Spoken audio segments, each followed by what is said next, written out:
രൂപയാ ബില്ല് വരുന്നത്. അത് അടയ്ക്കാതിരുന്നാലത്തെ അവസ്ഥയോ? അത് അടച്ചത് എന്ന് പറഞ്ഞാൽ ഈ വീടുകളിലൊക്കെ അവിടെ ജനിച്ചു കിടന്നോളും, എല്ലാവരും വണ്ടിയുള്ളവർ, എല്ലാവരുടെയും അഡ്രസ്സ് അറിയാം. അങ്ങനെ അവരൊക്കെ തന്നെ പോയി മൊത്തം അവർ പൈസ മേടിച്ചെടുത്തു. പക്ഷേ കുര്യാക്കോസാർ ബുദ്ധിപൂർവ്വം ചെയ്തിരുന്നു. ഭിത്തിയിൽ ഓരോരുത്തരുടെയും കണക്ക് എഴുതിയിട്ടുണ്ട്. ഒന്നീ കലണ്ടറിൽ എഴുതും, അല്ലെങ്കിൽ തന്നതും തരാനുള്ളതും അങ്ങനെയുള്ള കണക്കെല്ലാം പുള്ളി ഓരോ വീട്ടിലും ചെന്നിട്ട് അവരെ ബോധ്യപ്പെടുത്തിച്ച് ഒന്നീ കലണ്ടറിലല്ലേ ഭിത്തിയെ കുറിച്ചിടുമായിരുന്നു. അപ്പം ഇവരെന്നെ എടുത്താലും അതിങ്ങനെ തെളിവായിട്ട് എല്ലാ വീട്ടിലും ഉണ്ടായിരുന്നു. അപ്പം ഞാൻ ചെന്നപ്പോൾ അവർ ആ കണക്കാണ് എടുത്ത് തന്നത്. ഇന്നാരിത്ര മേടിച്ചു എന്നുള്ള കണക്ക് അവരിൽ നിന്ന് ഞാൻ അറിഞ്ഞു. അത് കഴിഞ്ഞിട്ട് അവർ തരുന്നത് മേടിച്ചു എന്നും പറഞ്ഞില്ല. അങ്ങനെ മേടിക്കാനുള്ളതൊക്കെ മേടിച്ചു. ഈ പത്ര ഓഫീസിൽ ചെന്ന് അവരുടെ എല്ലാ കണക്കുകളും തീർത്തു, പിള്ളേർക്കും കൊടുക്കാനുള്ളത് കൊടുത്തു. അന്നേരം തന്നെ ഇവർക്ക് ഓരോരുത്തർക്ക് ഈ പത്രം ഏജൻസി അവർക്ക് കിട്ടണം. അതിന് വേണ്ടിയിട്ട് അവർ ശരിക്കും പണിയാൻ തുടങ്ങി. ഞാനും ഒന്നും അറിയത്തില്ലാത്ത രൂപത്തിൽ നിന്നേച്ച് ഒരാൾ ഇത് കൈമാറാൻ വന്നു. അയക്ക് ഇതെല്ലാം മൊത്തം വിട്ടുകൊടുത്തേച്ചു. അയക്ക് രാമാൻ അവിടുന്ന് വിട്ടുപോകുന്നു. അതെ, സൗന്ദര്യ ശാപം അതന്നെയല്ല, പണം അതിനേക്കാളും ശാപമായിട്ടല്ലേ ഇപ്പം ഞാൻ അനുഭവിക്കുന്നേ. ഒന്നും അല്ലെങ്കിൽ ഇതിലൊക്കെ ഞാൻ പിടിച്ചു നിന്നില്ലേ, ഇതിലൊക്കെ ദൈവം പരിപാലിച്ചില്ലേ. ഇത്രയും വിഷയങ്ങളുണ്ടായി, ഏതെല്ലാം തരത്തിൽ കേസുണ്ടായിരുന്നു.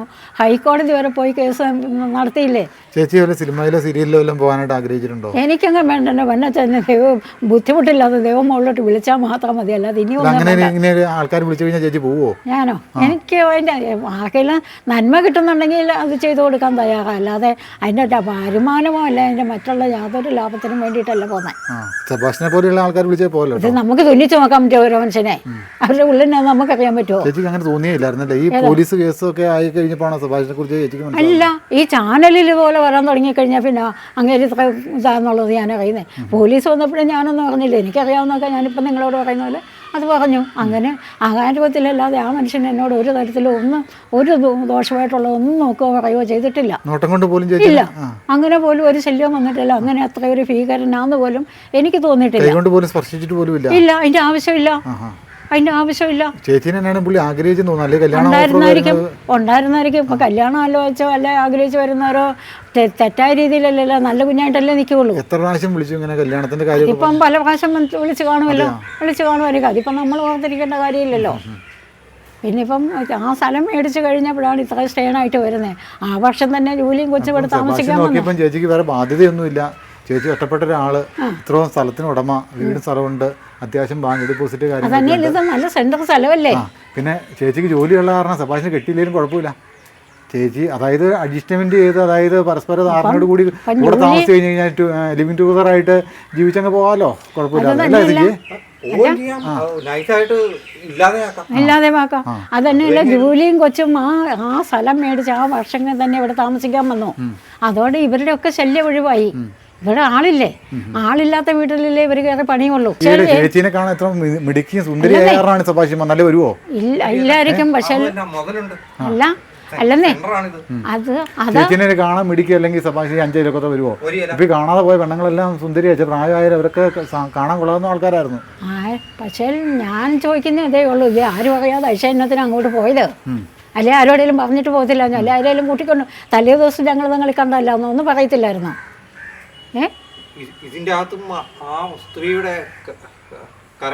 ഉണ്ടാകും. അവിടെ ആലോചന മുഴുവൻ, ആ മുറ്റത്തെ ആലോചന മുഴുവൻ അവിടെയാണ് നടന്നത്. ചിലപ്പോൾ ബീന ഒരു മുൻകൂർ ജാമ്യം എടുത്തെന്ന് വേണമെങ്കിൽ പറയാൻ പറ്റുമോ? ഒരു ചാനലുകാരനെ വിളിച്ചു വരുത്തിയിട്ട് ആ ചാനലുകാരൻ വന്നിട്ട് ചേച്ചിയോട് എന്താ ചോദിച്ചത്?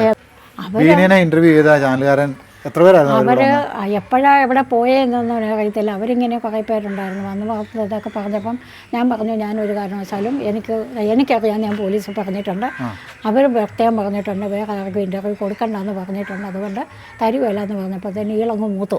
ചേച്ചി എല്ലാം ഒതുക്കുക, ചേച്ചിക്ക് പറയാൻ കഴിയുകയല്ലാഞ്ഞിട്ടോ അങ്ങനെ ഞാൻ ഞങ്ങൾക്ക് വായി പിടിച്ച മുഴുവൻ നിങ്ങൾ എന്നാ വേണേലും പറഞ്ഞു, എനിക്കിനി മറുപടി അറിയാൻ പറ്റുകയല്ലോ നമ്മൾ ഞാൻ അകത്ത് കയറി കഥ കടച്ചു. അതിൻ്റെ രോഷം തീർത്താ സുജിയെ, അതായത് ഇപ്പം മനസ്സിലായില്ലേ? അതായത് ആ കഥ കടച്ചതിൻ്റെ രോഷം തീർത്താണ് പുള്ളി വായിക്കിട്ടത് കോതയ്ക്ക് പാടെന്നുള്ള രീതിയിൽ ബീനേനെയും കൂട്ടിയിട്ട് അങ്ങ് കസറി. അതാണ് അതിൻ്റെ സത്യാവസ്ഥ.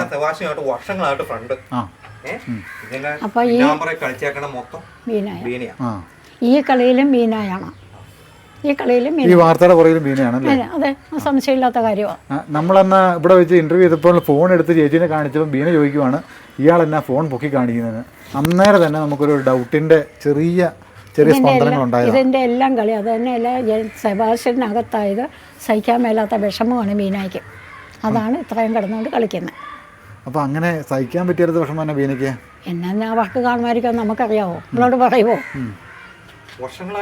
അതെ അതെ അതെ, ആയിരിക്കും. ഈ ബീനേനെ പരിചയപ്പെടുന്ന കാലത്ത്, അല്ലെങ്കിൽ ഈ ബീനേനെ ചേച്ചി പരിചയപ്പെടുന്നത് എത്ര കാലമായി? ഞാനിവിടെ 2005 വരുന്നേ. അന്നേരം പുള്ളിക്കാരി അവിടെ ഉണ്ടായിരുന്നോ? ആ വീട്ടിലുണ്ട്. അവരുടെ അമ്മ അവിടെ താമസിക്കുന്നത്. ഹസ്ബൻഡ് ഉണ്ടായിരുന്ന കൂടെ? അതൊന്നും എനിക്കറിയത്തില്ലല്ലോ, അത്രയും ദൂരം. ഹസ്ബൻഡ് മരിച്ചിട്ട് പോയത് എത്ര നാളായി? അതും എനിക്കറിയത്തില്ല. ഞാൻ മരുന്നതിന് മുമ്പേ മരിച്ചെന്നാണ് എൻ്റെ അറിവ്.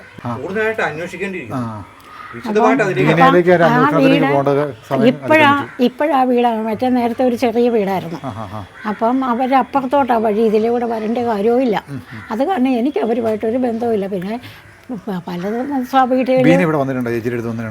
ഉണ്ട്. കൂട്ടായിരുന്നോ? എന്നേലും ആവശ്യം ഉണ്ടെങ്കിൽ വരും. ചെയ്യും, അതിപ്പോഴും ചെയ്യും. ഉണ്ടോ, അല്ലാതെ എനിക്കിപ്പം കണ്ടിട്ടില്ല. അത് പിന്നെ ഞാൻ ആളിനെ കണ്ടിട്ടില്ല. ബീനയുടെ അനിയത്തി ഇപ്പോൾ കുറച്ച് മുമ്പ് ഞങ്ങളുമായിട്ട് വർത്താനം പറഞ്ഞ, അല്ലാതെ എനിക്ക് അവരോടും. പുള്ളിക്കാരത്തി ചാനലിൽ വന്നിട്ട് കമന്റ് ഇടുമ്പോഴത്തേനും ഭയങ്കര അറസ്റ്റ് ചെയ്യണം, എന്തുകൊണ്ട് അറസ്റ്റ് ചെയ്തില്ലെന്നൊക്കെ പറഞ്ഞുകൊണ്ടാണ് പുള്ളിക്കാരത്തി കമന്റ് ഇടുന്നത്. എന്തുകൊണ്ട്? അതായത് ചേച്ചിയാണ് പുള്ളിക്കാരി തുറന്നു പറയുന്നത്. എന്നാന്ന് വെച്ച് കഴിഞ്ഞാല് ഈ ഐഷേനെ കൊന്നത് റോസമ്മ ചേച്ചിയാണെന്ന പുള്ളിക്കാരത്തി കമന്റ് ഇട്ടേക്കുന്നത്. കമന്റ് കാണിച്ചു തരാം, കമന്റോടെ കാണിച്ചു തരാം. എനിക്ക് ആ കമന്റ് ബോക്സിന്റെ അത് എടുക്കാൻ അറിയത്തില്ലല്ലോ, അതേതാ ചാനൽ, അതെങ്ങനെ അറിയുന്നത്? കാണിച്ചു തരാം, ഒരു മിനിറ്റ്. കമന്റ് ബോക്സ് ഒന്ന് എടുത്തു കാണിച്ചു തരാം. ഒരു മിനിറ്റ് ചേച്ചി. അത് അത്ര ധൈര്യത്തിന് ഇടുന്നത്. ചേച്ചി കമന്റ് ബോക്സ് കയറി നോക്കിയായിരുന്നു ബീനയ്ക്ക് അറിയാം.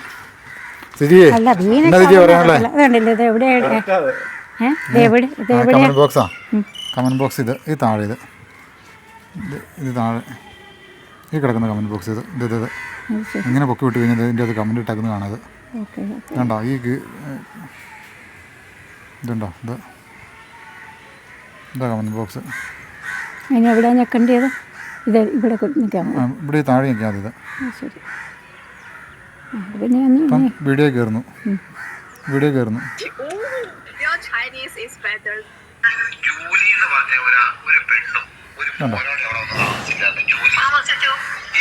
ഇങ്ങനെ നോക്കിയാൽ മതി. ഇതുണ്ടോ?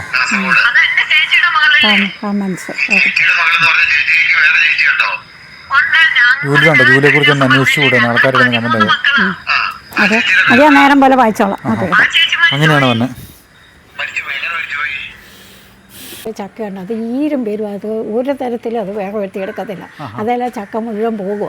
അപ്പോൾ അതിൻ്റെ അപ്പുറത്ത് വേറൊരു പ്ലാവുണ്ട്, അത് ഈ അവസാനം കർക്കിടക അവസാനമൊക്കെ ആകുമ്പോഴത്തേനെ അത് ചക്കയാകുള്ളൂ. അതിങ്ങനെ പഴുത്ത് വീഴുന്നത് ആരും പറിക്കാനില്ലാതെ നഷ്ടപ്പെട്ടു പോകുമല്ലാതെ അത് ഒന്നും ചെയ്യാൻ. ഈയൊക്കെ ഇത് ചക്ക വേവിക്കുന്ന ഇഷ്ടമാണല്ലോ എന്നോർത്ത് ഞാനത് പറിച്ച് കേൾക്കുന്നുണ്ടോ? അത് പറിച്ച് വെട്ടി അടത്തി ചോളയാക്കിക്കൊണ്ട് അവർക്ക് വീട്ടിൽ കൊണ്ട് കൊടുക്കും.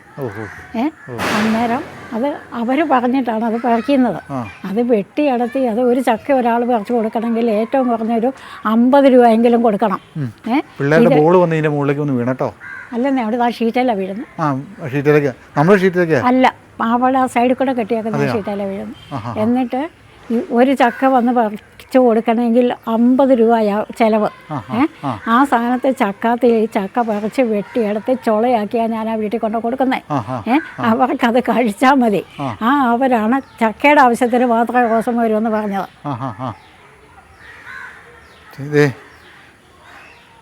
ചേച്ചിയുടെ കൃഷിത്തോട്ടം ചേച്ചി നടക്കുന്നത് തെങ്ങൊക്കെയാണ് ചേച്ചി? ഇത് ചേച്ചിയാണ് തെങ്ങൊക്കെ പരിപാലിക്കുന്നത്?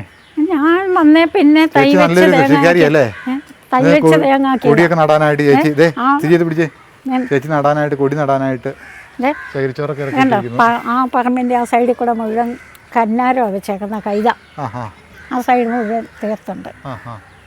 ആവശ്യത്തിന് കൈതയെങ്കിൽ ഇത് പിന്നെ പൈനാപ്പിൾ ഉണ്ട്, കാച്ചിൽ കണ്ടില്ലേ അവിടെ എല്ലാം അവിടെ മുഴുവൻ അതൊക്കെ പറിക്കാൻ വിളഞ്ഞു കിടക്കുന്നുണ്ടല്ലേ. ചേമ്പുണ്ട്, അതേ മൂലയ്ക്ക് ചേമ്പുണ്ട്, കപ്പയുണ്ട്, പയറുണ്ട്, അതുപോലെ ചെറുകിഴങ്ങുണ്ട്. അതെയോ? ഈ മണൽ ചേർന്ന മണ്ണല്ലേ ഇത്? മണ്ണ് കൊണ്ടിട്ടാണോ അത് ഇങ്ങനെയുള്ളതാണോ? ഇവിടുത്തെ മണ്ണിതാ. അതെയല്ലേ? ഈ ചെറുകിഴങ്ങ് നട്ടേക്കുന്ന കാണിക്കാമ്പോ. പയറ് കിളുത്ത് വന്നു. ഇതന്നെ ഇത് ഇട്ടാക്കുന്നേ ഇതോ ആ പച്ചരിയായിരുന്നു, അത് ഒച്ചു കുത്തി തന്നെ എടുത്ത് വെയിലത്തിട്ടത്. അതെയോ? ഇതൊന്നേ നിങ്ങൾ ഒരിടത്തും കണ്ടിട്ടില്ലാത്ത ഒരു കൃഷിയാണ്.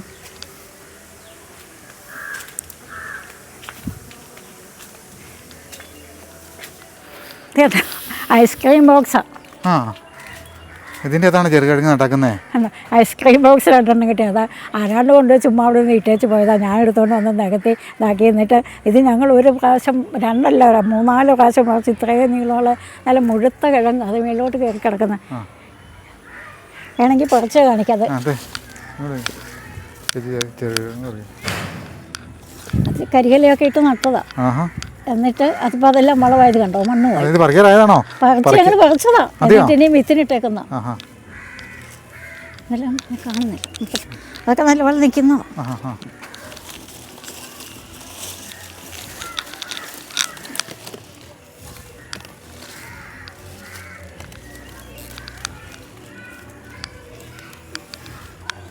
ഇത് മാന്തി എടുത്തേച്ച്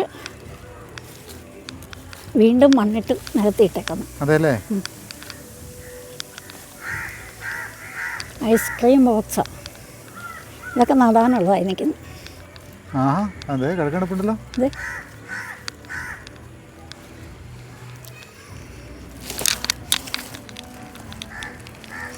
ചൂടിളക്കാൻ പറ്റുമല്ലോ. എന്തായാലും ഇതൊക്കെ നല്ല മുടുത്തോടെ. ഞങ്ങൾ കണ്ടു.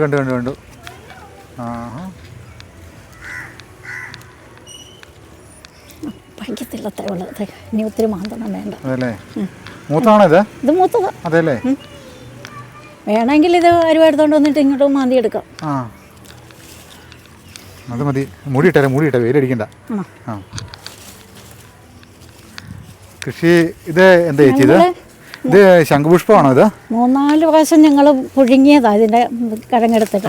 പിന്നെ ബാക്കി വിത്തിനിട്ടേക്കുന്നു. അതെയോ ചേച്ചിയെ? ഇത് ശംഖുപുഷ്പമാണോ? ശംഖുപുഷ്പം ഇത് വെള്ളം തിളപ്പിച്ച് കുടിക്കുവോ? പക്ഷേ എനിക്കത് കഴിച്ചിട്ടും ഇതൊക്കെയാണ് ചേച്ചിയുടെ സൗന്ദര്യ രഹസ്യം. ചൊടിച്ചിലുണ്ടായത് കാരണം ഞാനത് കഴിക്കുന്നില്ല. അതെയോ? അവിടെ വയലറ്റ് കൊണ്ട് മരുന്നല്ലേ ഇത്? മരുന്ന്. അതെയോ? ഇത് എല്ലാവർക്കും ഒന്നും പിടിക്കുമല്ലായിരിക്കും. അതെയോ?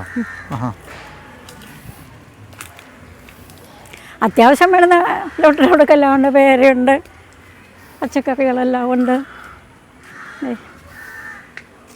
ആത്തയുണ്ട്, മാവുണ്ട്, എല്ലാം ഉണ്ടല്ലേ? വീട്ടിലേക്കുള്ള എല്ലാ സാധനവും ഉണ്ടല്ലേ? ഉണ്ടല്ലോ. ചമ്മതിക്കുന്നുണ്ടോ? തേങ്ങയൊക്കെ ആട്ടിക്കുവാണോ ചേച്ചി? അത് നിലത്ത് വരുന്നതിന് മുമ്പ് ആവശ്യക്കാർ എനിക്കെന്നും പറഞ്ഞ് നിൽക്കുന്നിടത്ത് വിലയ്ക്ക് കൊടുക്കും. അതല്ലേ? തെങ്ങിന് നല്ല പിടുത്തം തോന്നുന്നില്ല. ഈ മണൽ ചേർന്ന മണ്ണായിരുന്നു ആയിരിക്കും. കണ്ടില്ലേ ചേമ്പ് കണ്ടോ? ചേമ്പല്ലേ? എനിക്ക് അത്യാവശ്യം വേണമെന്നെല്ലാം. ഇതിൽ കൃഷിയൊക്കെ ഒന്ന് കാണട്ടെ. ഇത് ഏതാ ചേച്ചി? എന്ത് തല ചേച്ചി അറിയാവോ? എന്താ ഇത്? എന്താ ഏതെങ്കിലും കപ്പയാണെന്നറിയാവോ? ആമ്പക്കാടനാണോ എന്നൊന്നും ചോദിച്ചാൽ എനിക്കറിയത്തില്ല. കണ്ട് കിട്ടി വിട്ടു എന്നുള്ളതല്ലാതെ. ഇത് പറിക്കാറായ കപ്പയാന്ന് തോന്നില്ലോ. അതെ, 1 മാസം കൂടെ നിന്നോട്ടെ. അമ്പേ ഇത് കണ്ടില്ലേ തക്കാളിക്കാൻ നിൽക്കുന്നത്? അത് ഞാനിപ്പോഴാണ് കാണുന്നത്. ആണില്ല. ഒത്തിരി ഉണ്ടായിരുന്നോ തക്കാളിക്ക? ഉണ്ടായിരിക്കും. ഞാൻ ഒരു കറി നേരത്തെ വെച്ചായിരുന്നു. അതല്ലേ? ഇനിയിപ്പോൾ ആവശ്യത്തിന് കുറച്ചാൽ മതിയല്ലോ. അങ്ങോട്ട് തന്നെ ഇട്ട്. എനിക്കൊരു കറിക്ക് അത് മതിയല്ലോ. അത് മതി ചേച്ചിക്ക്, കറിക്ക് അത് മതി. എനിക്ക് ഇത്രയൊക്കെ കപ്പ മതിയല്ലോ. ചേന ഉണ്ടായിരുന്നു, അതൊക്കെ താള് വീണ് പോയി. കഴിഞ്ഞ ദിവസം നേരത്തെ വരുമ്പോൾ ബീനക്കൊക്കെ ചേനയും ചേമ്പൊക്കെ കൊടുക്കുമായിരുന്നോ? ഞാനിവിടെ എന്നാ ഉണ്ടെങ്കിലും എല്ലാവർക്കും പങ്കുവെച്ച് കൊടുക്കും. കൊടുത്തിട്ടുണ്ടോ? കപ്പയൊന്നും കൊടുത്ത് കപ്പയ്ക്കൊല്ലേ ഉള്ളൂ. ചക്കയൊക്കെ പറിച്ചാൽ അന്നേരം ആരൊക്കെ കാണുന്നു അവർക്ക് എല്ലാവർക്കുമായിട്ട് പങ്കുവെച്ച് കൊടുക്കും. ഉണ്ട്, കൂഴയുണ്ട്, വരിക്കയുണ്ട്, എല്ലാം രണ്ട് സൈസും ഉണ്ട്. ഇത് നീല ശംഖുപുഷ്പം അല്ലേ? ശംഖുപുഷ്പം. അത് മരുന്നില്ലേ? ആയിരിക്കും. ഇതില്ലേ ഒരു പ്രാവശ്യം മുളക് ഇങ്ങോട്ടുണ്ടായി നിറച്ച് നിൽക്കുമായിരുന്നു. അന്നേരം അപ്പുറത്തെ വീട്ടിലെ അവർ വന്ന് ചോദിച്ചു ഒരു കറിക്കിടാൻ വെച്ച് തരാമെന്ന് ചോദിച്ചു. ഞാൻ കൈ നിറച്ച് പറിച്ചും കൊടുത്തു. അത് പിന്നെ എങ്ങനെയായി? അതോടെ അത് ഉമ്മം കുരുത്തു പോയി. അതുപോലെ അപ്പുറത്തെ പ്ലാവേൽ ചിലത് അങ്ങനെയുണ്ട്, കേട്ടിട്ടുണ്ട്.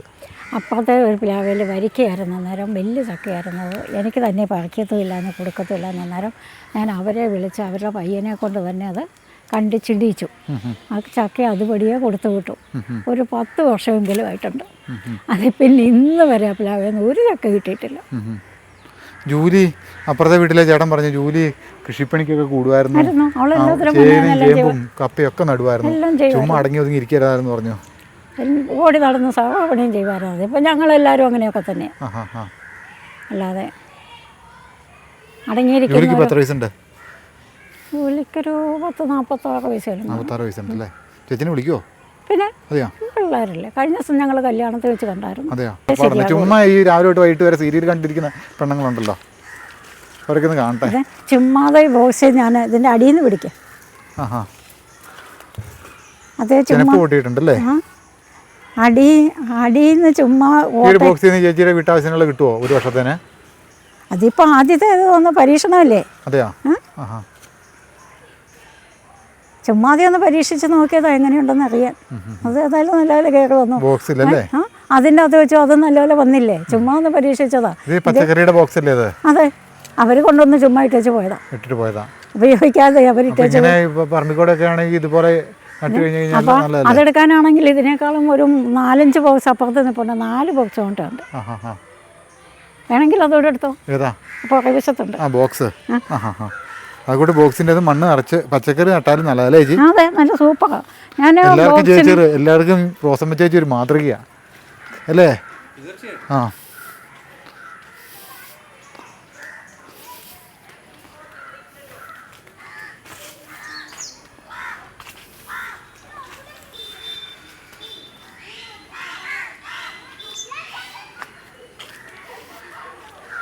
താക്കോല് വണ്ടിയിലാണോ?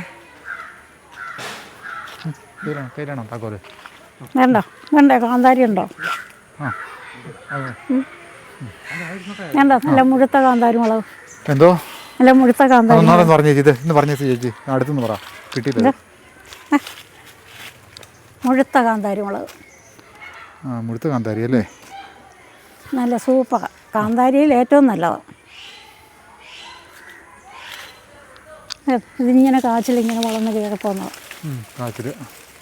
ഇങ്ങനെ അങ്ങോട്ട് പോകുന്നത് അത് ആ മരത്തെ കയറി. അവർ ആ മരം വെട്ടിയപ്പോൾ താഴെ പോയതാണ്, അല്ലെങ്കിൽ ഇത് അപ്പുറത്തോട്ട് കയറി കിടക്കേണ്ടത്. ഉണ്ടോ? അതാ കാണിക്കാൻ ഞാൻ വിളിച്ചോണ്ട് വന്നു. ഇതിലെങ്ങാനും കയറി പോകാം, അതോ അപ്പുറത്തോടെ കയറണം.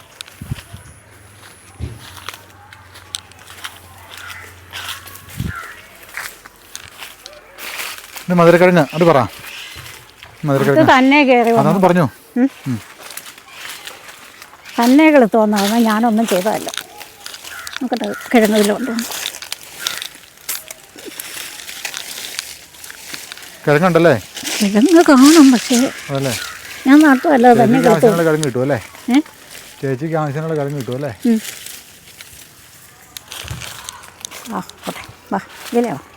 പൈനാപ്പിളും ഉണ്ടല്ലോ അതിലൊക്കെ ആയിട്ട് മൊത്തം ഉണ്ട്. എനിക്ക് അത്യാവശ്യത്തിന് വേണമെന്ന് എന്നാ വേണേലും ഉണ്ട്. കാല് പൊക്കി ചവിട്ടി വരണേ. ഇത് തന്നെ ചേമ്പാ? ഇത് അത് ചേമ്പല്ല, കൂവയാ. കൂവയാണോ? എന്തിനാ ഉള്ളുന്നേ? അത് ഉണക്കി പൊടിച്ചാൽ നല്ല സൂപ്പറല്ലേ. ആരോറൂട്ട് ഭയങ്കര വിലയുള്ളതാ. ആരോറൂട്ട് കൂവയാണോ? കുഞ്ഞു പിള്ളേർക്ക് കുറുക്കി കൊടുക്കാൻ. വെള്ളക്കൂവയാണിത്?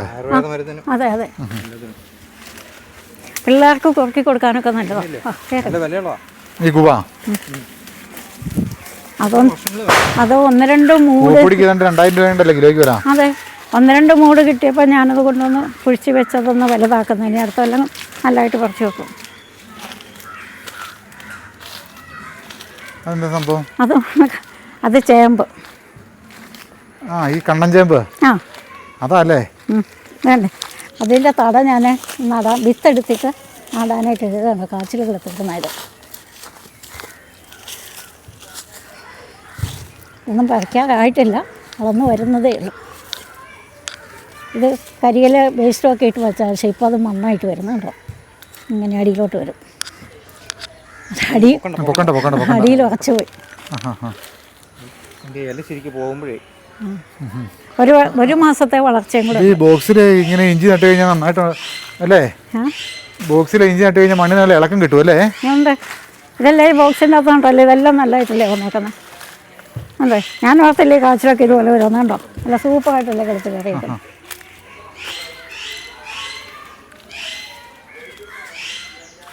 സമയം കിട്ടുമ്പോൾ ചെറിയ ചെറിയ പണികളൊക്കെ ആയിട്ട് ഇരിക്കുമല്ലേ ചേച്ചി? കൃഷിപ്പണികളെ അല്ലെങ്കിൽ ഇത് നിലത്ത് നട്ടാൽ കിട്ടുകയല്ല, വെള്ളം കെട്ടി നിൽക്കുന്ന സ്ഥലമാണ്. ആരാണ്ട് ചാനലിൽ ചോദിച്ചു, ഒരു തൂമ്പ വെള്ളം കാണുന്ന സ്ഥലം ചേച്ചി എന്തിനാ ഈ വിലയ്ക്ക് മേടിച്ചെന്ന് ഒരാൾ ഇത് കമൻറ്റ് ബോക്സിൽ ചോദിച്ചിട്ടുണ്ട്. കണ്ടു കാണുമല്ലോ, ഇപ്പം കണ്ടില്ലേ ഇതുകൊണ്ട്? ഒന്നല്ല 2 തൂമ്പതാണല്ലോ. ഇതുപോലെ ബോക്സിലൊക്കെ ആണെങ്കിൽ അല്ലേ? അതന്നെയല്ല, ഇത് നല്ല സൂപ്പർ വളമുള്ള മണ്ണാണ്. ബോക്സ് വെച്ചാൽ മതിയല്ലോ, ബോക്സിന് വലിയ വില വരുന്നില്ലല്ലോ. ഒരെണ്ണം ഒരു 10 വർഷമെങ്കിലും കിടന്നോളും, നമ്മൾ എടുത്തോണ്ട് നടക്കുന്നില്ലല്ലോ. തീർച്ചയായിട്ടും മതി. ഒരു പ്രാവശ്യം ഇഞ്ചി ഇട്ട് കഴിഞ്ഞാൽ അടുത്ത പ്രാവശ്യം മഞ്ഞൾ നടാം. അതിന്റെ അടുത്ത പ്രാവശ്യം കാച്ചിലോ ചേനയോ ചേമ്പോ ഒരു വീട്ടിലെ ആവശ്യത്തിന് ഒരു മീനിനെ ഇടാൻ ഓടിങ്ങോട്ട് വന്നിട്ട് ഇച്ചിരി ഇങ്ങോട്ട് മാറ്റി വെച്ചാൽ ഒരു കഷ്ണം അടുത്തേക്കൊണ്ട് പോയാൽ നമ്മുടെ ആവശ്യമായില്ലേ, കാര്യം നടന്നില്ലേ, കടയിൽ മേടിക്കാൻ അവിടെ ഉണ്ടായല്ലോ. ജൂലി നല്ല പച്ചക്കറി കൃഷി ചെയ്യുന്ന ആളായിരുന്നു അല്ലേ? അവളെല്ലാം ചെയ്യുമായിരുന്നു. അതല്ലേ, ജൂലിയുടെ കൂടെ കൂടിയാണോ അല്ലെങ്കിൽ നേരത്തെ മുതൽ അറിയാറുണ്ടോ? ഞങ്ങൾക്ക് പാരമ്പര്യമായിട്ട് ഞങ്ങളിങ്ങനെ പണികളൊക്കെ ചെയ്യുന്നതല്ലേ. അത് ഞങ്ങൾ കണ്ടില്ല, അത് ഇത് കണ്ടല്ലേ, ഇതൊക്കെ ഇതൊക്കെ വന്നേക്കുന്നല്ലേ. ഇതിൻ്റെ ഇത് വരുന്നത്, പൂ വരുന്നത്, എല്ലാത്തിനും ഇതിനൊക്കെ ഒരു മാസത്തെ വളർച്ചയും കൂടിയുണ്ട്. കിട്ടുന്നത് മതി. ചേമ്പൊക്കെ ഇതേ പറക്കായി നിൽക്കുന്നു.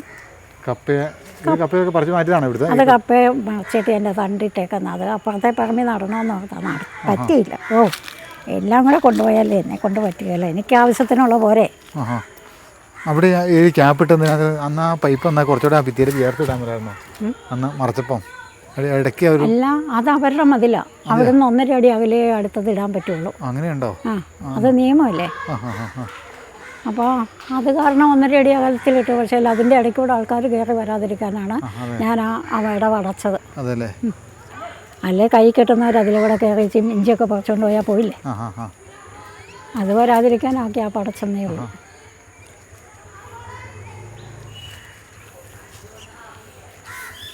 ഓക്കെ,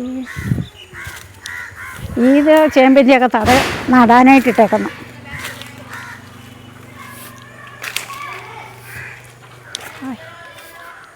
അതെ, ഇവിടെ ഒരു വലിയൊരു അബദ്ധം പറ്റിയേ. അബദ്ധം എന്ന് പറഞ്ഞാൽ ഇത് ഈ ഹിന്ദുക്കളുടെ വീടായിരുന്നു. അപ്പം കുര്യാക്കോസാകും ഭാര്യയും കൂടെ 96 കിലോമീറ്റർ ആണെന്ന് തോന്നുന്നു.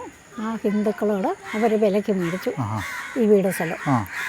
അതുവരെ കുര്യാക്കോസാക്ക അവിടെ ആ വീട്ടിലാണ് എൽസമ്മ ടീച്ചർ താമസിക്കുന്നത്, ആ വീട്ടിലാണ് താമസിച്ചോണ്ടിരുന്നത്. അത് കഴിഞ്ഞിട്ട് അവർ കുര്യാക്കോസാകും ഭാര്യയുമാണ് ആ വീട്ടിൽ താമസിച്ചുകൊണ്ടിരുന്നത്. അവർ വേറെ കണ്ടായിരുന്നു താമസിച്ചുകൊണ്ടിരുന്നത്. അപ്പോൾ അവർക്ക് ആ വീട് സ്ഥലം കൊടുത്തേച്ച് കുര്യാക്കോസാക ഈ വീട് മേടിച്ചപ്പം അവരിങ്ങോട്ട് താമസിക്കാൻ വന്നു. അപ്പോൾ ഇവരിവിടെ താമസിക്കാൻ വരുമ്പോൾ ഈ അകത്തെ മുറി എന്ന് പറയുന്നത് അവരുടെ പൂജാമുറിയായിരുന്നു ഹിന്ദുക്കളുടെ. പക്ഷേ പുള്ളി വന്നു കഴിഞ്ഞപ്പോൾ അത് ടോയ്ലറ്റാക്കി. അതുകൂടെ കഷ്ടകാലം തുടങ്ങി. അതാണ് അവർ ഇല്ല, ആർക്കും അറിയത്തില്ല, ആർക്കും അറിയത്തില്ല. അത് കഴിഞ്ഞിട്ട് അവർ നല്ല പ്രായത്തിൽ തന്നെ അങ്ങനെ പോയത്, അപ്പനും അമ്മയും നല്ല പ്രായത്തിൽ പോയത് അങ്ങനെ. അത് കഴിഞ്ഞിട്ട് ഈ വീടങ്ങനെ ഇറങ്ങേറ്റം പറ്റി. ഒരു തരത്തിൽ എനിക്കും സമാധാനമില്ല. അപ്പം പോയി കഴിഞ്ഞപ്പോൾ പിള്ളേരും പോയി, കുടുംബം ചിന്ന ഭിന്നമായി. ഒരു തരത്തിൽ ഒരു സമാധാനവും ഇല്ല. ഇപ്പോൾ വീട്ടിൽ ഞാൻ ജീവിക്കുന്നതേ ഉള്ളൂ, ഇട്ടേച്ചും പാമില്ല, കൊണ്ടും പാമില്ല, അല്ലാത്ത പോലെ അങ്ങേറ്റം എന്ന് പറഞ്ഞാൽ ശരിക്കും ഞാൻ വിഷമിച്ച് കാശായിച്ചു. വീടങ്ങനെ ഇറന്ന് വിട്ട് പൊക്കോണ്ടിരിക്കുക, ചോരാനും തുടങ്ങി. അങ്ങനെ ചോർന്നപ്പോഴാണ് മേളിൽ ഷീറ്റിട്ടത്, എന്നിട്ടും ഒരിതുമില്ല. അങ്ങനെ വന്നപ്പോഴാണ് ഇത് വീട് മെയിൻറ്റെയിൻ ചെയ്യാൻ ഒരാൾ വന്ന് ഈ വീട് ഒന്ന് കണ്ടു നോക്കിക്കഴിഞ്ഞപ്പോൾ അയാൾ മൊത്തം നോക്കിക്കഴിഞ്ഞപ്പോൾ അയാൾക്കത് സംഗതി എന്തോന്ന് തോന്നി. എന്നിട്ട് അയാൾ ഇതിൻ്റെ ഫോട്ടോ എല്ലാം പിടിച്ച് കൊണ്ടുപോയത് നോക്കുന്ന അയാൾ എഞ്ചിനീയറായിരുന്നു. അങ്ങനെ നോക്കുന്ന ആളിനെ കൊണ്ടുപോയി കണക്ക് നോക്കിച്ചപ്പോഴാണ് ഈ ടോയ്ലറ്റിൻ്റെ കാര്യം അയാൾ തന്നെ ഇങ്ങോട്ട് ചോദിച്ച് പറഞ്ഞാൽ ആ പുള്ളി തന്നെ എല്ലാം ശരിയാക്കി. അത് കഴിഞ്ഞാൽ പിന്നെ ഇത്ര സമാധാനമായത്. പിള്ളേർക്കും അതൊന്നും അറിയത്തില്ല. പിള്ളേർന്ന് കൊച്ചുങ്ങളല്ലേ, അവർ അപ്പനും അമ്മയും പോയി കഴിഞ്ഞപ്പോൾ അവർക്ക് തന്നെ ചെയ്യണമെന്ന് അറിയത്തില്ല. അവരും വിട്ടുപോയി.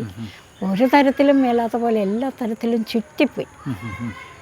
ആരും ആശ്രയവും ഒന്നും മിണ്ടാനും ആരുമില്ല. അതിൻ്റെ പോലെ ഇതുപോലുള്ള മരണങ്ങളൊക്കെ ചുറ്റിനും ഇങ്ങനെ വന്നുകൊണ്ടിരിക്കുവാണ്. ഓർക്കാപ്പുറത്ത് ഇങ്ങനെ ഇതെല്ലാം വന്നുകൊണ്ടിരിക്കുവാണ്. ശരിക്കും ചേച്ചി ഇനി സിറ്റിക്കും പറക്കും പള്ളിയിലൊക്കെ പോവുകയും ചെയ്യുമ്പോൾ ചെയ്യണം കേട്ടോ. വീട്ടിലൊന്നും അങ്ങനെ ഇരിക്കില്ലല്ലേ ചേച്ചിയുടെ തോന്നല. ഇപ്പോൾ ആൾക്കാർക്കൊക്കെ എൻ്റെ സത്യസന്ധത അതായത് ഈ ബീന എന്ന് പറഞ്ഞപ്പോൾ ഇല്ലാക്കഥ പ്രചരിപ്പിച്ചതാണ്. ഒരു ചാനലുകാരനെ വിളിച്ചു വരുത്തിയിട്ട് പുള്ളി വലിയ കണ്ടുപിടുത്തം നടത്തിയതായിട്ടും ബീന ഒപ്പം കൂടി. അല്ലാതെ വേറെ ആൾക്കാർ ഈ ബീന പറഞ്ഞതാണ് ആൾക്കാർ മനസ്സിലാക്കിയത്. അല്ല, ബീന പറഞ്ഞെന്ന് പറഞ്ഞാൽ ബീനയുടെ ഉദ്ദേശം മുഴുവൻ പോയി. ഉദ്ദേശിച്ചത് നടന്നില്ല. സെബാസ്റ്റ്യൻ പിടിക്കപ്പെട്ടത് സഹിക്കാൻ മേലാത്ത വിഷമമാണ്. അവരുടെ സിപ്പൻ നേരത്തെ തൊട്ടേ അവരിൽ നിന്ന് പൈസ മേടിച്ചുകൊണ്ടിരുന്നവരൊക്കെ ഉണ്ട്. അവർക്കൊക്കെയാണ് ഈ സഹിക്കാൻ മേലാതെ വന്നിട്ട് അവരൊക്കെയാണ് ഈ ഓരോ പ്രചരണം നടത്തുന്നത്. അത് നമുക്കറിയത്തില്ലല്ലോ. അവരൊക്കെ ഇങ്ങനെയൊക്കെ എവിടെ ചെയ്യുന്നത് എന്നതാണെങ്കിലും ഉള്ളതാ ആയിരിക്കും. അതിപ്പം നമുക്കറിയത്തില്ലല്ലോ. എന്നതാണെങ്കിലും അതെ. അപ്പം അത് അതെ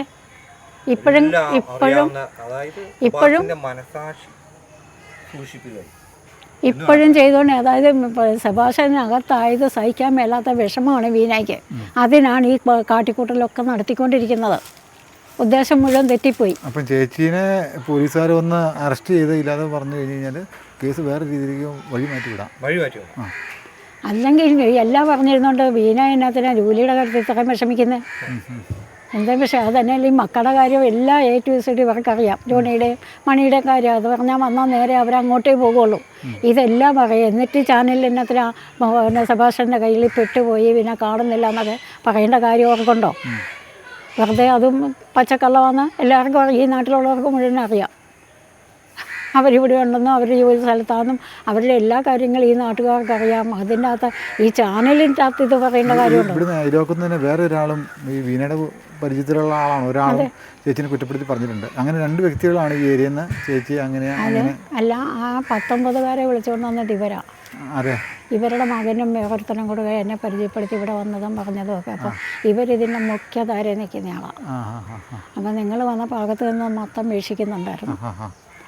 എല്ലാവരും ചാരന്മാരാണ്, എല്ലാവരും. അല്ലാതെ ഒരാളുണ്ടെന്നും ഇല്ല ഒരാളില്ലെന്നും ഇല്ല.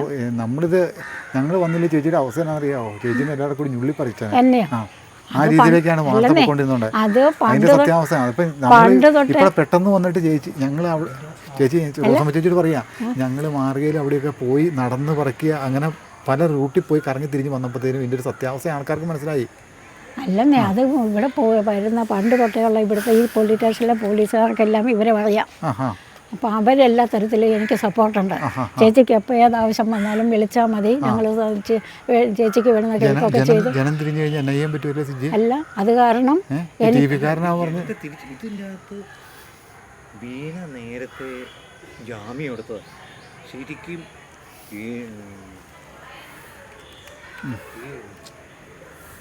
ചേച്ചി കുറ്റപ്പെടുത്തി വർത്താനം പറഞ്ഞ ബീന അവർ ശരിക്കും ഇതിനകത്ത് അഡ്വാൻസ് ആയിട്ട് ജാമ്യം എടുക്കണം. പേടിയുണ്ട്. പേടിയല്ല, അവർക്ക് റോഡ് കിട്ടണം അങ്ങോട്ട്. അത് മാത്രമാണ് അവരുടെ ആവശ്യം. വർഷങ്ങളായിട്ട് സെബാസ്റ്റ്യനുമായിട്ട് പരിചയമുള്ള ഒരാളെന്ന് പറഞ്ഞാൽ അത് ഈ സെബാസ്റ്റ്യൻ റോഡ് കൊടുക്കാമെന്ന് സെബാസ്റ്റ്യൻ സമ്മതിച്ചിട്ടുണ്ടെന്നാ ഈ വെല്ലുവിളിക്കുന്ന സമയത്ത് അവർ പറയുന്നത്. അവർ തങ്ങളിൽ ബന്ധമില്ലെങ്കിൽ അത് പറയുമോ? പറയാലോ. അത് അവർ തങ്ങളിൽ ധാരണയുണ്ട്. അതിൻ്റെ പേരിലാണ് അവരത് പറയുന്നത്. കാരണം വർഷങ്ങളായിട്ട് സെബാസ്റ്റ്യനും ബീനയും തമ്മിൽ ബന്ധങ്ങളുണ്ട്. അതുമാത്രമല്ല സെബാസ്റ്റ്യൻ്റെ എല്ലാ ഒട്ടുമിക്ക കാര്യങ്ങളും ബീനയ്ക്ക് അറിയുകയും ചെയ്യാം. അതുകൊണ്ട് മാത്രമാണ് ബീന എല്ലാ കുറ്റങ്ങളും റോസമ്മ ചേച്ചിയെ മേൽ കെട്ടിവെച്ച് അവർ രക്ഷപ്പെട്ട് നിൽക്കണം. അവരെ ചോദ്യം ചെയ്യരുത്. അത് തന്നെയല്ല, സെബാസ്റ്റ്യൻ പിടിക്കപ്പെട്ടത് സഹിക്കാൻ പറ്റുന്നില്ല. ഞാൻ ഇപ്പോൾ അവരുടെ സെബാസ്റ്റ്യൻ്റേത് മേടിച്ച് കുടിക്കുകയും സെബാസ്റ്റ്യനോട് പങ്കുപറ്റിയിട്ടുള്ളവരുമാണ് ഈ കമൻറ്റ് ബോക്സിൽ ഈ ആവശ്യമില്ലാത്തതൊക്കെ പറയുന്നതും. നമ്മളിപ്പോൾ ശരിക്കും പറയേണ്ടത് ബീനയെ ചോദ്യം ചെയ്യണം. എന്നുള്ള പരിശോധന അടക്കം നടത്തണം. ഇതിൻ്റെ അറിയാത്ത ഒരുപാട് രഹസ്യങ്ങൾ ഇനിയും വെളിയിൽ വരുവാനുണ്ട്. കാരണം വർഷങ്ങളായിട്ടുള്ള സുഹൃത്താണ്. അതായത് ഭർത്താവിൻ്റെ അവിടെ നാട്ടുകാരിയാണ്. അവിടെ വെച്ച് ഇവിടെ വരുന്നതിന് മുമ്പ് മുതലേ ഒന്ന് രണ്ട് പരിചയമുണ്ട്. ചാനലിൽ പറഞ്ഞാക്കുന്നതിൽ അതിൻ്റെ അകത്ത് ഒന്ന് രണ്ട് കാര്യം, അതായത് കോഴിച്ചെടി ഒഴിച്ചു ന്യൂമോണിയ പിടിച്ച് ഹോസ്പിറ്റലിലായിരുന്ന ഒരു കാര്യം പറഞ്ഞിട്ടുണ്ട്. അത് പച്ചക്കളമാണ്. ഒരു കോഴിച്ചെടി ഒരാളുടെ ശരീരത്തേക്ക് വന്ന് മേത്തേക്ക് വന്ന് ചാടിയെന്ന് ഓർത്തുകൊണ്ട് അന്ന് കുളിച്ചു കഴിഞ്ഞാൽ തീരുന്ന സംഭവം മാത്രമേ ഉള്ളൂ. അത് ഒരു കോഴിച്ചെടി ചാടിയെന്ന് ഓർത്തുകൊണ്ട് ഒരിക്കലും ന്യൂമോണിയ പിടിക്കത്തില്ല. അപ്പം അതിൻ്റെ ഒരു എക്സ്പ്ലനേഷൻ ചേച്ചി തന്നായിരുന്നു. അതായത് ചേച്ചിയുടെ കയ്യിൽ നിന്ന് തട്ടിപ്പറിച്ച് മേത്തേക്ക് കോരി ഒഴിച്ചിട്ട് ഒച്ചപ്പാടുകൾ ഉണ്ടാക്കിയാണ്. അതുപോലെ തന്നെ അവിടെ ഭയങ്കര നാറ്റമായിരുന്നെന്ന് എന്തിനാ ഈ കള്ളത്തരം പറഞ്ഞത്? ഇല്ലാത്ത കാര്യം പറഞ്ഞ എന്തിനാ? നാട്ടിൽ സ്മെല്ലുണ്ട്. ഇവിടെ ഈ കാണുന്ന എല്ലാം വീടുകളാണ്. ഈ കാണുന്ന ചുറ്റുവട്ടം വീടുകളാണ്. ഈ ഇതിലെ ഇവിടെ എനിക്ക് തോന്നുന്നു അടുത്തടുത്ത് വീടുകളാണ്. ഇത് പുതിയ വന്നാണെങ്കിലും ഇതിനു മുമ്പാണെങ്കിലും ഒരു 15 കൊല്ലം മുമ്പൊക്കെ വീടുകളില്ലായിരുന്നു. ഇവിടെ എത്ര വീടുണ്ടായിരുന്നു? ഇവിടെ ഞാൻ വരുമ്പോൾ ഈ വീടുകളെല്ലാം ഇവിടെ ഉണ്ട്, എല്ലാം ഉണ്ട്. സ്വിഗ്ഗിയെ ഒരു സ്മെല്ല് വന്നു കഴിഞ്ഞാൽ നാട്ടുകാർ സമ്മതിക്കുമോ? ഒരു പ്ലാസ്റ്റിക് കത്തിയാൽ സമ്മതിക്കാലോ. പിന്നെ ബീന എന്ന് പറഞ്ഞ സ്ത്രീയെ ഒരു കോടതിയിൽ ജോലിയായിട്ട് ഗുമസ്തയായിട്ട് ജോലി ചെയ്തുകൊണ്ടിരുന്നതാണ്. അപ്പോൾ അങ്ങനെ ഒരു സ്മെല്ല് വന്നു കഴിഞ്ഞാൽ അവരുടെ അഡ്വക്കേറ്റിനോട് പറഞ്ഞു കഴിഞ്ഞാൽ അവിടെ നിന്നൊരു കോർട്ട് ഓർഡർ മേടിച്ചിട്ട് സ്റ്റേഷനിലേക്ക് കൊടുത്തു കഴിഞ്ഞാൽ ഒരു സെർച്ച് ഉണ്ടാക്കിയല്ലോ, ഒരു പരിശോധന ഉണ്ടാക്കിയല്ലോ ഇവിടെ. തീർച്ചയായിട്ടും അതെ. അന്നേരം ബീന എവിടെയായിരുന്നു? ബീന അന്നേരം സെബാസ്റ്റ്യൻ്റെ ഫ്രണ്ടാണല്ലോ, ആത്മാർത്ഥ ഫ്രണ്ടാണ്. ഒരുപാട് പല വിധത്തിലുള്ള സഹായങ്ങൾ ബീന ചെയ്യുകയും ചെയ്തിട്ടുണ്ട്. അപ്പോൾ ബീനയുടെ കാര്യങ്ങൾ പൊളിച്ചെടുക്കുമെന്ന് ബീനയ്ക്ക് മനസ്സിലായ കാരണം ബീന മുൻകൂർ ജാമ്യം എടുത്തു. അതന്നെ വലിയ ചാനലിൽ ഓരോരുത്തരെ കൊണ്ടും പറയിപ്പിക്കുന്ന, അവർ രൂപ കൊടുത്ത് പറയിപ്പിക്കുന്ന, അല്ലാതെ ഞാൻ മനസ്സാവാതെ ഞാൻ കണ്ടിട്ടും കേട്ടിട്ടും അറിയത്തുമില്ലാത്തവരൊക്കെ ഇതുപോലെ പച്ചക്കള്ളം പറയണമെങ്കിൽ അതിൻ്റെ അകത്ത് അവർക്ക് എന്നതെങ്കിലും ലാഭം ഉണ്ടായിരിക്കുമല്ലോ. അതുകൊണ്ടായിരിക്കുമല്ലോ അവർ പറയുന്നത്.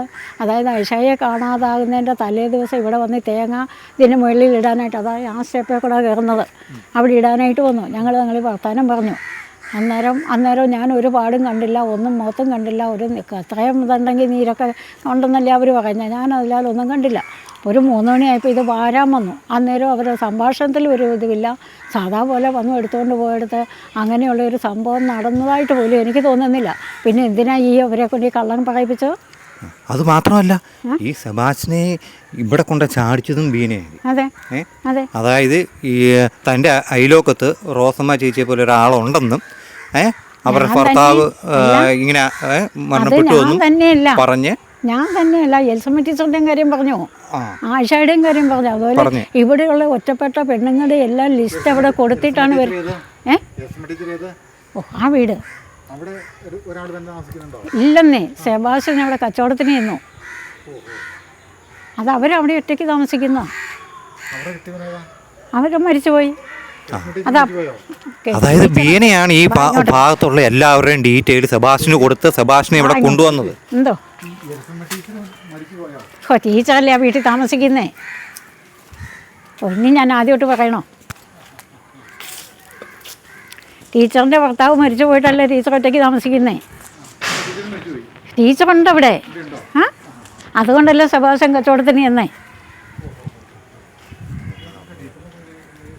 ടീച്ചറിൻ്റെ അടുത്ത് നിങ്ങൾ പോയതല്ലേ? പോയതാ? ഇല്ലെന്നേ, ഈ വീട്ടിൽ നിങ്ങൾ പോയതാ.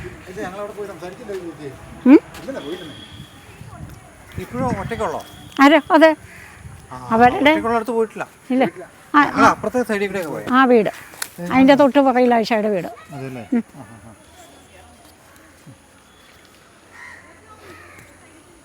അപ്പം ഈ എൽസമ്മ ടീച്ചറിൻ്റെ അടുത്തും ചെല്ലാറുണ്ടായിരുന്നോ? ആരായാലോ സെബാസ്റ്റ്യൻ ഉണ്ടായിരുന്നായിരിക്കും, എനിക്കറിയത്തില്ലല്ലോ. ഞാൻ 7 മണിക്ക് പോകുമ്പോൾ കഥ കടയ്ക്കും.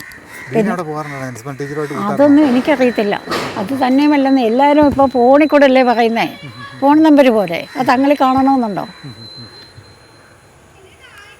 ഞാൻ 7 മണിക്കായി കഥ അടച്ചാൽ പിന്നെ ഞാൻ നേരം വെളുത്തിട്ടേ കഥ തുറക്കുള്ളൂ. ടീച്ചറെ ചാനലിൽ വന്നായിരുന്നോ? ആദ്യത്തെ ദിവസം അവർ തന്നെ 19കാരുടെ ഇതിൽ വന്നായിരുന്നു.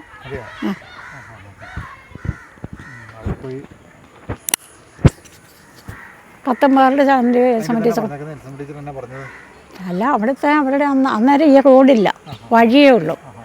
കോടതി കേസ് നിൽക്കുമായിരുന്നു വഴിയുടെ കാര്യത്തിന്.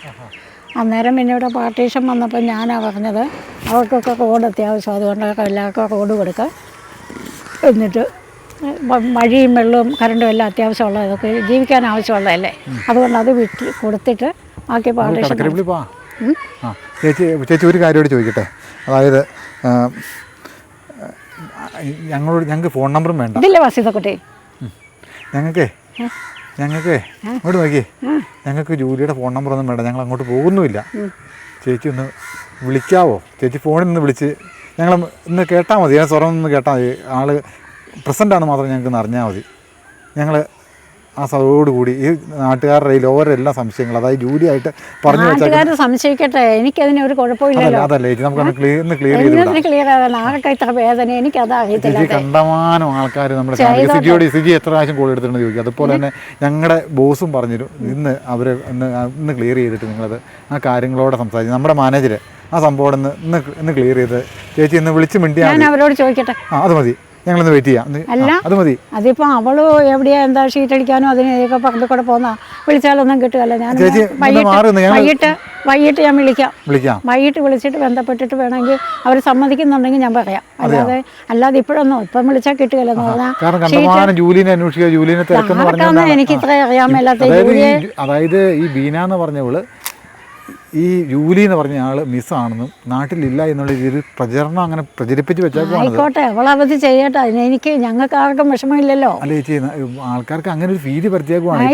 ഇപ്പം ഞാൻ ചോദിക്കുന്നുണ്ട്, അർജുൻ എന്ന് പറഞ്ഞ ആള് ആളുടെ ഡെഡ് ബോഡി എത്ര നാളെ തപ്പിയെന്നറിയാമോ? 75 ദിവസം എടുത്ത് ഡെഡ് ബോഡി തിരക്കിയതിന് ശേഷമാണ് ആ ശവശരീരം, അതായത് ആ പമ്പ വാലി പുഴയിൽ നിന്നും കിട്ടിയത്. അത്രയും നാളെ തിരഞ്ഞു നടന്നില്ലേ? ആ ഒരു മനുഷ്യജീവൻ എന്ന് പറഞ്ഞു കഴിഞ്ഞാൽ അത് ഏത് അവസ്ഥയിലാണേലും, അത് ഏത് മാന്തി എടുക്കുന്ന വെള്ളത്തിലാണേലും കരയിലാണേലും ഒരു മനുഷ്യജീവന് വിലയുണ്ട്. ഒരാൾ മിസ്സിങ് ആണെന്ന് പറഞ്ഞു കഴിഞ്ഞാൽ അത് തിരക്കുക എന്ന് പറഞ്ഞു കഴിഞ്ഞാൽ നമ്മുടെ ഡിക് ന്യൂസ് ചാനലിൻ്റെയും അതുപോലെ തന്നെ ഹാർട്ട് ഫാമിൻ്റെയും നമുക്ക് അങ്ങനെ ഒരു മെസ്സേജ് നമുക്ക് വന്നു കഴിഞ്ഞാൽ നമുക്കത് ഇവിടെ ഇട്ടിട്ട് പോകത്തില്ല. അത് അതിൻ്റെ അങ്ങേയറ്റം അതിൻ്റെ അടിവേര് വരെ മാന്തുക എന്നുള്ളതാണ് നമ്മുടെ സിസ്റ്റം. അതിൻ്റെ ഒരു ക്ലാരിഫിക്കേഷൻ തന്നു കഴിഞ്ഞാൽ പിന്നെ വേറെ ഒരു വാർത്ത അതിനെ സംബന്ധിച്ച് വേറെ ഒരു വാർത്ത ജനങ്ങളോട് പറയാനില്ല. ഇപ്പം ചേച്ചി ജൂലിയായിട്ട് ഇന്ന് വിളിച്ച് മിണ്ടിക്കഴിഞ്ഞാൽ ഞങ്ങൾക്ക് സന്തോഷമാണ്. സത്യം പറഞ്ഞാൽ ഞങ്ങൾക്ക് സന്തോഷിച്ച് ഞങ്ങൾ പോകുന്നത്. കാരണം തൽക്കാലം ഇപ്പം ഞാൻ ആങ്ങളെ വിളിച്ചു തന്നാലോ? എന്തോ അത് മതി ജൂലിയുടെ ആങ്ങളെ വിളിച്ച് തന്നാൽ മതി, അത് മാത്രം മതി.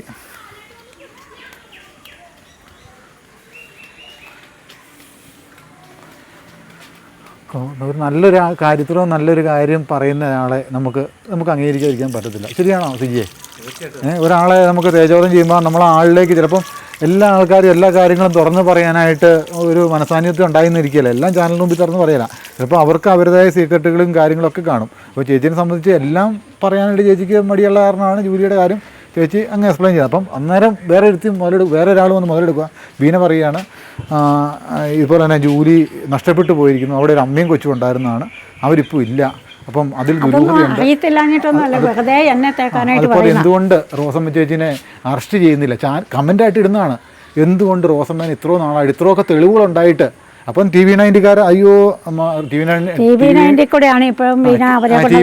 വന്ന് പറയുന്നു അത് ദുരൂഹമായ സാഹചര്യത്തിൽ കണ്ടു, അത് അങ്ങോട്ട് തല്ലി അടിച്ചു, ചോര കണ്ടു, ബ്ലഡ് കണ്ടു, അതിനുശേഷം റോസമ്മയാണ് ഇത് പരിചയപ്പെടുത്തി കൊടുത്തത്, അതാണ് ഇതാണെന്നൊക്കെ പറഞ്ഞുകൊണ്ട്. അപ്പം സഭാഷിനെ ഇവിടെ കൊണ്ടുവന്ന മൊത്തം ആൾക്കാരും ഡീറ്റെയിൽ കൊടുത്തത് ബീന. അതെ അതെ, എല്ലാ വിവരങ്ങളും നേരത്തെ തൊട്ടേ പറഞ്ഞു. എത്രയോ വർഷം മുമ്പ് സുഭാഷിനും ഇനി ചേച്ചിയോട് ഏറ്റവും അടുത്ത് അറിയാവുന്ന ഒരാൾ പറയുകയാണ്, ചാനലുകാർ വന്നു കഴിഞ്ഞാൽ ഒന്നും കൊടുത്താക്കരുതെന്ന് പറഞ്ഞാൽ ചേച്ചി ഒന്നും പറയൂല. ഈ കാര്യത്തിൻ്റെ സത്യാവസ്ഥ ജനങ്ങൾക്ക് അറിയാനും പറ്റത്തില്ല. ചാനൽ മൊത്തം അവരുദ്ദേശിക്കുന്ന കാര്യം എന്താണോ ആ കാര്യം തന്നെ വരികയും ചെയ്യും.